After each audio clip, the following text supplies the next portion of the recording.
So let's just talk a little bit about the role of frameworks in this. I mean, we've got the construction playbook, which is really a user manual for our sector. But frameworks are now seen as a real good solution. And how from a client side, John, how do you see the use of frameworks? How do you get the best out of them? And will they really deliver that value for money for you? And how do you engage? And what should be done by the various parties? Yeah, I think the simple answer to that, Jared, is yes. Frameworks are probably the best route out and the best option to get best value. I think since I became a client from a contractor's role, the organisation always supported having frameworks or building something with long-term relationships. And Stuart was a part of this, as well as Turner and Townsend, not so much Stephen himself, but other people. But it does work. Obviously, you need that level of work for continuity. But if you've got a program of work, that continual improvement with long-term relationships, I don't think you can put a real value on it. It's essential. We are still using the same architects we did 12, 15 years ago, same M&E consultants, maybe same people, maybe not the same contractor. We've had a very long and successful relationship. We've had a very short one. And then we're at a very start of another very successful one with Sir Robert McAlpine. And there's lots of things for improved design. As I think Stuart mentioned before, it's just that collaboration of the supply chain, can learn lessons, can bed things in. That's where the real value is. And as well with the repetitive design, because once we've designed a treatment room, say for instance, or a seclusion suite or anything, you've already done it. So it's repetitive and the knowledge is there. And if we move on to the next project and we say, right, this is what we're going to do, it's this type of bedroom and this type of things, the level of understanding is already established. Nobody's coming back and saying, oh, what are these rooms? You know, your starting point is quite high. So yeah, the continuing improvement, the long-term relationship, for me, I'm a big supporter. It's certainly successful. You have to maintain those relationships, and that's important. And you know, and the ability to have those honest, well thought out, robust discussions is only healthy. But you need a partner to do that, and also the two firms have got to align with values and things like that as well, because that's important. But yeah, I think yeah, I would say yes. Would be yeah. Okay. Yeah. But I mean, that I like the idea, your point that you made about muscle memory. You know, the idea that, you know, because if you keep dipping in and out of procurements, you don't get that sort of, you know, you don't get the supply chain, you know, embedded into what you want as a client, do you, John? No. So yeah, you know, Stuart, from a contractor perspective, you know, you're obviously on various frameworks. You're on our framework. You're on others, but you know, frameworks definitely here to stay. And you know, I think I would like to see them being leveraged more. Can you see that from the contractor's perspective?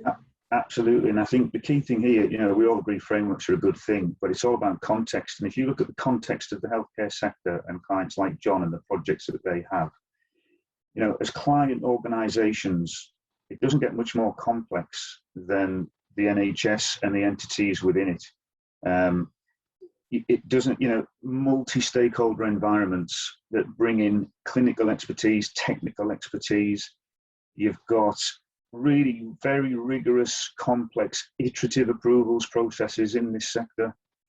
And if you look at the project themselves, they're often really technically challenging.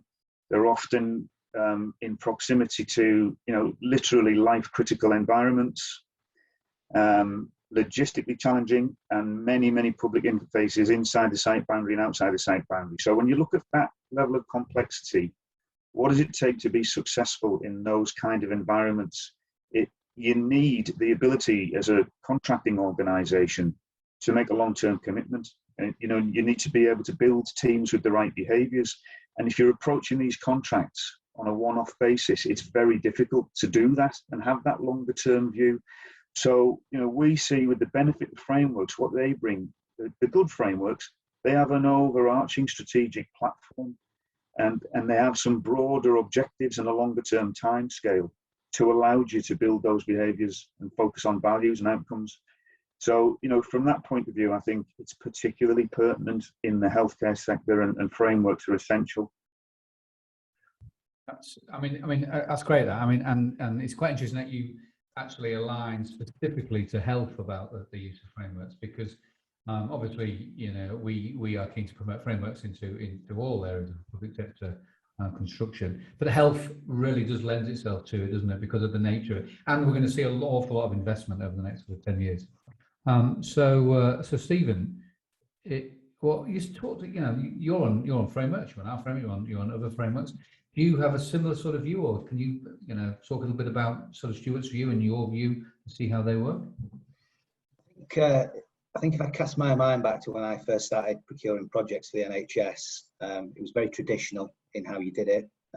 Usually had a JCT contract sat by it, and as a novice project manager, it was quite a baptism of fire. And I probably walked away with some scars from those experiences and good learnings as well.